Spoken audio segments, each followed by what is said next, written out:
விருச்சக ராசி அப்படின்னு சொன்னாலே அப்சர்வ் பண்ற ராசிங்க. ரொம்ப கவனிப்பாங்க. எதை? தன்னுடைய மைண்டை. என்ன பேசணும், என்ன நடந்தது, அந்த நிகழ்வுகள் அப்படியே வந்து இவர்களுக்கு சிசிடிவி கேமரா மாதிரி உள்ளுக்குள்ள ஓடிக்கிட்டே இருக்கும்.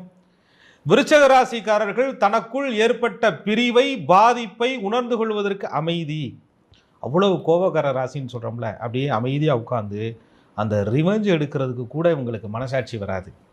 உட்காந்து யோசிப்பாங்க. இந்த பிரிவு ஏன் நடந்தது, இதுல இருந்து எப்படி வெளியில வரலான்னு முயற்சிப்பாங்க. யோசிச்சோனே வெளியில வருவதற்கு சந்திரன் விடுவாரா? நீசமானதே உங்க மனசை காயப்படுத்துறதுக்கு தானே. அப்போ அந்த மனக்காயத்திலிருந்து விருச்சக ராசிக்காரர்கள் ஒவ்வொரு படியா தாங்க வெளியில வர முடியும். அந்த நேரத்தில் விருச்சக ராசிக்காரர்கள் அழுது கொண்டு இருக்கிறாங்க, கோபமா இருக்கிறாங்க, தனிமையா இருக்கிறாங்கன்னு மட்டும் நினைச்சிடாதீங்க. பிரிவை ஏற்படுத்தியவர்களுடைய டேட்டா எல்லாத்தையும் கலெக்ட் பண்ணி வச்சுக்கிட்டு இருக்கும் விருச்சக ராசி. தக்க சமயத்தில் பழி வாங்கிடும். அதுதான் விருச்சக